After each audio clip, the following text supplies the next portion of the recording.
One of the things that you talk about a lot, which might be interesting, is the shame that accompanies these patterns and these habits that just keep us stuck.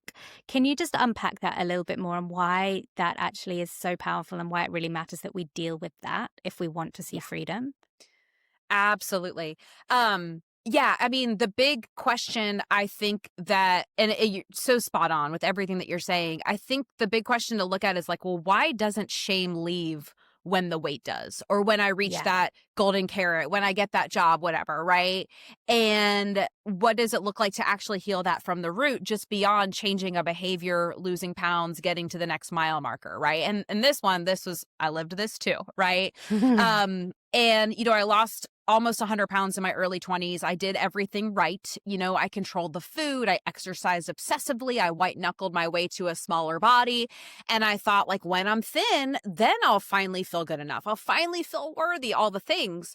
But the shame didn't leave with the weight. Right. And Mm, insert, if it's not weight, whatever it is. Right. mhm.